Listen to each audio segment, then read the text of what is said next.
उत्तर प्रदेश के देवबंद में वंदे मातरम गाने के खिलाफ एक फतवा भी जारी किया गया था। तो उनको गाने से प्रॉब्लम नहीं है, उनको गाना लिखने वाले से प्रॉब्लम है, उनको उस साहित्य से प्रॉब्लम है जिसमें मुसलमानों के खिलाफ कुछ बातें लिखी गई हैं।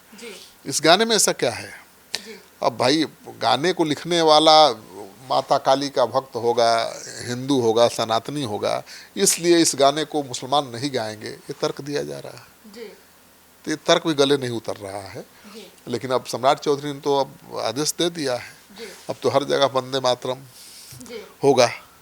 और कौन देखना दिलचस्प है, कौन विरोध करता है। विरोध होगा तो बीजेपी को फायदा होगा, सम्राट चौधरी का हिंदुत्व वाला जो सीना है और मजबूत हो जाएगा, 56 इंच का नजर आएगा। मदरसा में वंदे मातरम नहीं गाया तो कितनी सजा, मुसलमानों के लिए कितना अनिवार्य। नमस्कार, आप देख रहे हैं सिटी पोस्ट लाइव, मैं हूं सृष्टि राज। अब स्कूलों और सरकारी कार्यक्रमों में सबसे पहले वंदे मातरम गाया जाएगा, उसके बाद जन गण मन गाया जाएगा और कार्यक्रम का समापन बिहार के राज्य गीत मेरे भारत के कंठहार गाने से होगा।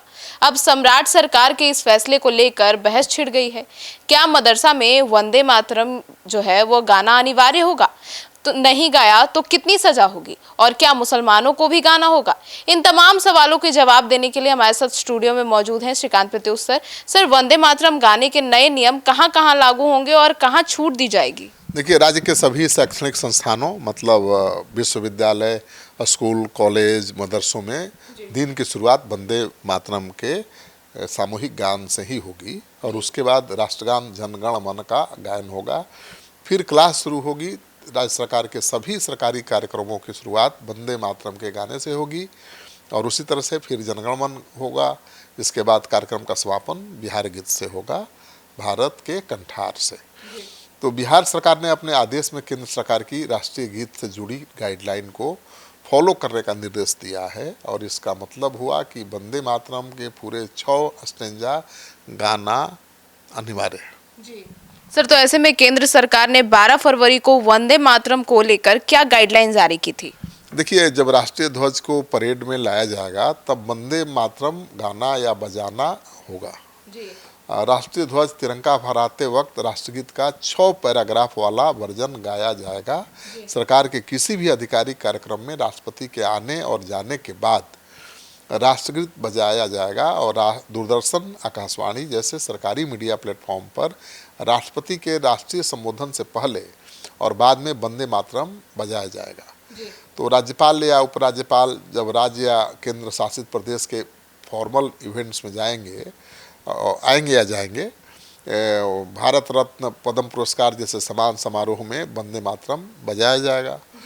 अगर केंद्र सरकार किसी खास कार्यक्रम के लिए अलग से आदेश जारी करती है तो वहाँ भी यह नियम लागू होगा। जनप्रतिनिधियों या सम्मानित लोगों की मौजूदगी वाले सामान्य कार्यक्रमों में भी वंदे मातरम गाया जा सकता है, लेकिन पूरे सम्मान और शिष्टाचार का ध्यान रखना पड़ेगा। सर, तो कहाँ वंदे मातरम बजाना अनिवार्य नहीं होगा और नए नियम ना मानने पर क्या होगा?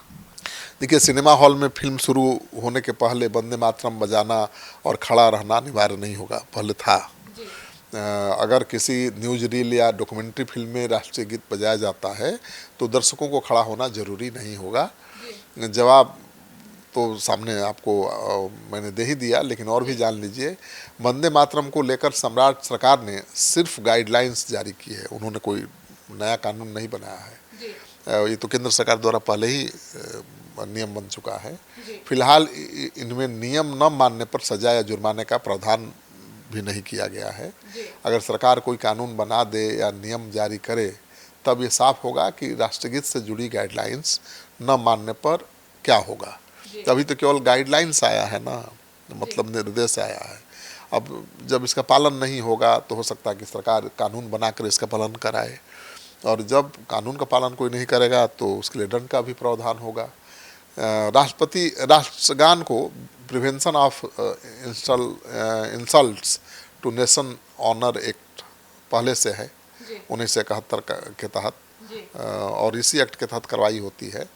तो कोई अगर राष्ट्रीय झंडा का अपमान करता है तो उसके खिलाफ इस एक्ट के तहत कार्रवाई तो पहले से ही करने का प्रावधान है। सर, तो राष्ट्रगान का अपमान करने पर कितने साल तक की जेल या जुर्माना का प्रावधान है? देखिए 2017 में अश्विनी कुमार उपाध्याय बनाम भारत संघ मामले की सुनवाई के दौरान सुप्रीम कोर्ट ने साफ किया था कि संविधान में राष्ट्रीय गीत की कोई अनिवार्य अवधारणा नहीं है, इसलिए स्कूलों या दफ्तरों में इसे जरूरी तौर पर गाने के लिए मजबूर नहीं किया जा सकता। सुप्रीम कोर्ट के तत्कालीन जस्टिस दीपक मिश्रा, जस्टिस एस.एम. खान विलकर और जस्टिस डी.वाई. चंद्रचूड़, ये सभी नामी गिरामी जस्टिस थे, उनकी बेंच ने याचिका पर सुनवाई करते हुए कहा कि अनुच्छेद 51A यानी मौलिक कर्तव्य में केवल राष्ट्रध्वज और राष्ट्रगान के सम्मान का उल्लेख है, इसमें राष्ट्रगीत या वंदे मातरम का जिक्र नहीं है। तो सुप्रीम कोर्ट का तो निर्देश पहले से स्पष्ट है। सर, तो सम्राट सरकार ने क्या वंदे मातरम गाना अनिवार्य किया है? देखिए सरकार ने आदेश जारी करते हुए कहा है कि लोगों में राष्ट्रीयता की भावना, अस्मिता और गौरव को बढ़ाने के लिए राष्ट्रीय गीत और राष्ट्रगान का गायन कराने का फैसला लिया गया है। साथ ही बिहार के गौरवशाली इतिहास की पहचान के लिए बिहार के राज्य गीत गायन का भी फैसला लिया गया है।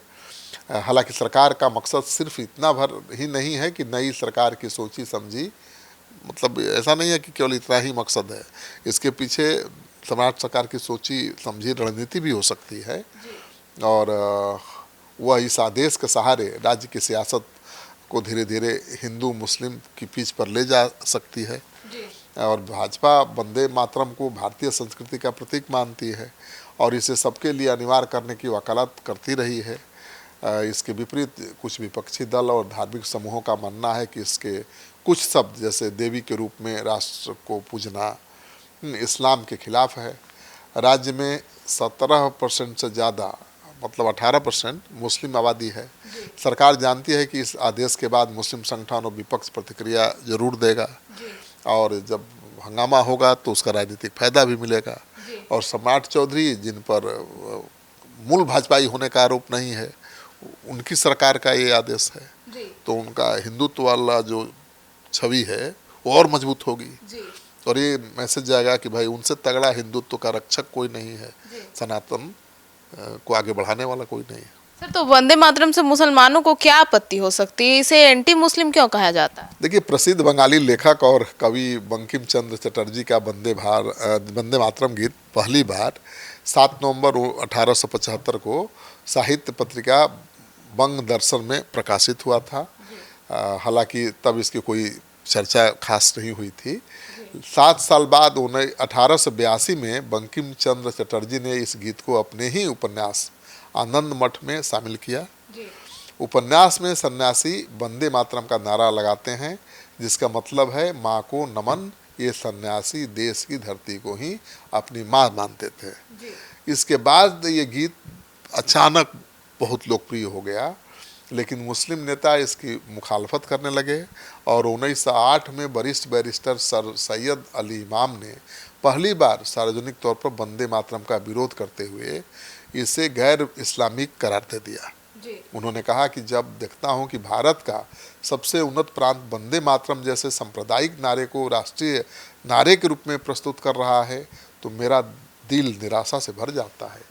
संदेह पैदा होता है कि राष्ट्रवाद की आड़ में हिंदू राष्ट्रवाद का प्रचार तो नहीं किया जा रहा है।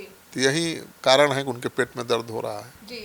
सर, तो मुस्लिम लीग को वंदे मातरम से क्या समझना चाहिए या फिर समस्या क्या थी? देखिए इसमें हिंदू देवी देवताओं का जिक्र है और मूर्ति पूजन को बढ़ावा दिया जा रहा है, ऐसा आरोप है इस्लाम के मानने वालों का। और उनका कहना है कि इस्लाम में ये स्वीकार नहीं है और ये धर्मनिरपेक्ष भी नहीं है। जिस आनंद मठ उपन्यास से यह लिया गया है उसमें मुसलमानों को देश का दुश्मन बताकर मारा गया है। अच्छा, यही समस्या है? बिल्कुल, इस गीत में कोई समस्या नहीं है। जिस उपन्यास में इस गीत को लिखा गया है और समस्या वो उपन्यास में है, उपन्यास की कहानी से है। इतिहासकार आर.सी. मजूमदार वंदे मातरम को एंटी मुस्लिम तो नहीं बताते, लेकिन वो कहते हैं कि आनंद मठ में बंकिम चंद्र ने जिस तरह देवी काली का चित्रण किया है उससे यह तो साफ है कि उनका राष्ट्रवाद हिंदू था और भारतीय नहीं। इतिहासकार राम पुनियानी बताते हैं कि मुसलमानों के एक धड़े को वंदे मातरम से परेशानी उसके बाद के 4 छंदों की वजह से है, जिसमें हिंदू देवी देवताओं का जिक्र है। इसके अलावा आनंद मठ में मुसलमानों के प्रति जिस तरह की हिंसा के भाव लिखे हैं वो परेशान करने वाले हैं। 2006 में इस्लामिक संगठन जमाते उलमा ए हिंद ने कहा कि कोई सच्चा मुसलमान वंदे मातरम कभी गा नहीं सकता। उत्तर प्रदेश के देवबंद में वंदे मातरम गाने के खिलाफ एक फतवा भी जारी किया गया था।